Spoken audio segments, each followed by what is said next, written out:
অনেক ভাই যারা নতুনভাবে আহলুল হাদিস হচ্ছেন, নতুনভাবে সহি আকীদা গ্রহণ করছেন, তারা নিজেদের পরিচয় আহলুল হাদিস দিতে লজ্জাবোধ করেন। তারা নিজেদেরকে সালাফি বলতে লজ্জাবোধ করেন। তারা কি বলেন? আমরা সহি আকীদার লোক। যারা মনে করেন যে আহলুল হাদিস বলা যাবে না, যারা মনে করেন যে সালাফি বলা যাবে না, তারা নিঃসন্দেহে আইডেন্টিটি ক্রাইসিসে ভুগছেন। যখন তারা পুলিশের কাছে ধরা পড়ে, তখন তারা তাদের পরিচয় দেয় আহলে হাদিস। তার আগ পর্যন্ত তারা যখন আমাদের মাঝে থাকে, তখন তারা বলে যে আমরা মুসলমান। আমার তরিকার লোকেরা যদি এই হাদিসটা গ্রহণ করে, তাহলে আমি অনুসরণ করব। এই ধরনের কোনো শর্ত আহলে হাদিসরা দেয় না। আহলে হাদিস আন্দোলন বাংলাদেশ, আসুন পবিত্র কুরআন ও সহিহ হাদিসের আলোকে জীবন গড়ি। ওয়াসসুন্নাতু হুজ্জাতুহুম, আল্লাহ রাসূল সাল্লাল্লাহু আলাইহি ওয়াসাল্লামের সুন্নাত হচ্ছে তাদের দলিল। ওয়ার রাসূলু ফিআতুহুম, এবং রাসূল সাল্লাল্লাহু আলাইহি ওয়াসাল্লাম হচ্ছেন তাদের দল। তারা অন্য কোনো দলের দিকে নিসবত করে না। ওয়া ইলাইহি নিসবাতুহুম, আল্লাহ রাসূলের দিকেই তাদের নিসবত। লা ইউআররিজুনা আলাল আহওয়া, তারা কখনো স্বেচ্ছাচারিতার পথে পরিচালিত হয় না। ওয়ালা ইয়ালতাফিতুনা ইলাল আরা, তারা কখনো মানুষের কথাবার্তার দিকে নজর দেয় না। তারা সবসময় দলিলের দিকে দেখে। তারা সবসময় দেখে মাদা ক্বাল আল্লাহ মাদা ক্বাল রাসূল, আল্লাহ রাব্বুল আলামিন কি বলেছেন, আল্লাহ রাসূল সাল্লাল্লাহু আলাইহি ওয়াসাল্লাম কি বলেছেন। এটাই হচ্ছে তাদের দেখার বিষয়, এটাই তাদের ধর্তব্যের বিষয়। এর বাইরে তারা অন্য কোনো দিকে নজর দেয় না। এটাই হচ্ছে আহলুল হাদিসদের চিরন্তন বৈশিষ্ট্য। আমাদের সমাজে এখন কিছু ভাই বের হয়েছেন, এই প্রসঙ্গটা এখনই বলতে হচ্ছে কারণ পরবর্তীতে হয়তো ভুলে যাব।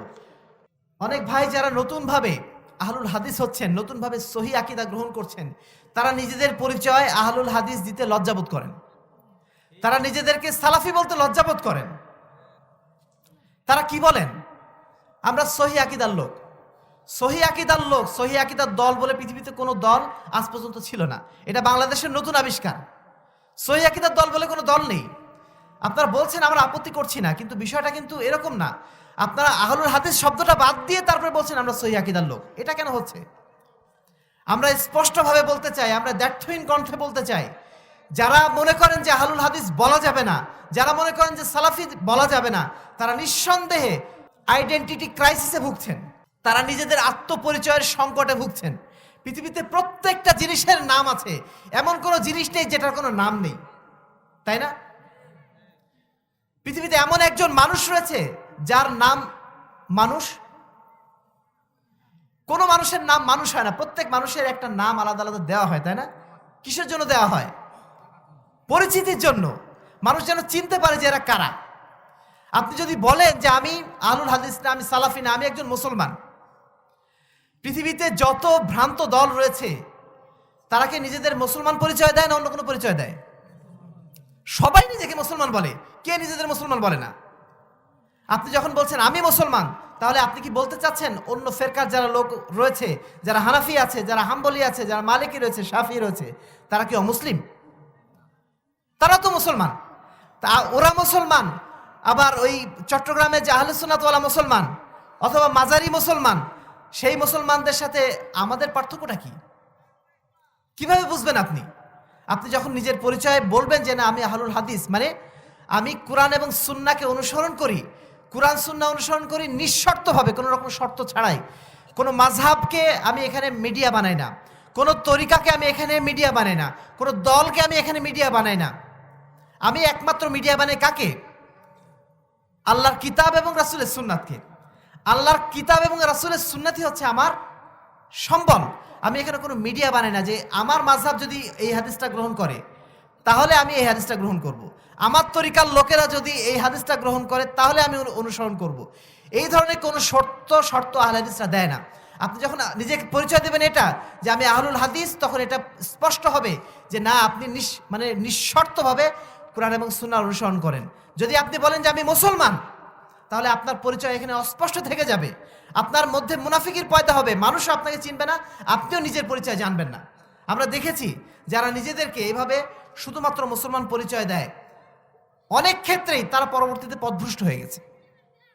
আমি বলছি না যারা আহলুল হাদিস তারা সবসময় শতভাগ তারা হকের উপর আছেন, তারাও অনেক সময় পথভ্রষ্ট হয়ে যান। তবে যারা মুসলমান হিসেবে পরিচয় দেন, যারা নিজেদের পরিচয় গোপন করতে চান, তাদের মধ্যে আমরা দেখেছি এই সংখ্যাটা অনেক বেশি। তাদের একটা বড় অংশ কিন্তু আজকে জঙ্গিবাদের সাথে জড়িত। এটা আমাদের স্পষ্ট করে বলতেই হচ্ছে। যখন তারা পুলিশের কাছে ধরা পড়ে, তখন তারা তাদের পরিচয় দেয় আহলে হাদিস। তার আগ পর্যন্ত তারা যখন আমাদের মাঝে থাকে, তখন তারা বলে যে আমরা মুসলমান। কিন্তু যখন পুলিশের কাছে ধরা খায় তখন কি বলে? তখন বলে আহলে হাদিস। আমাদের কিছু কিছু মসজিদ ভাঙচুর করা হয়েছে, আপনারা জানেন। ফরিদপুরে হয়েছে, ভোলাতে হয়েছে, আরো কিছু জায়গায় হয়েছে। এই সমস্ত এলাকার ভাইদেরকে আমি কটাক্ষ করছি না, বা আমি এখানে আসলে স্পষ্ট বলতেও চাচ্ছিলাম না, তবুও আপনাদের সতর্কতার জন্য বলতেই হচ্ছে যে এই সমস্ত ভাইরাও কিন্তু নিজেদের পরিচয় আহলে হাদিস দিতেন না।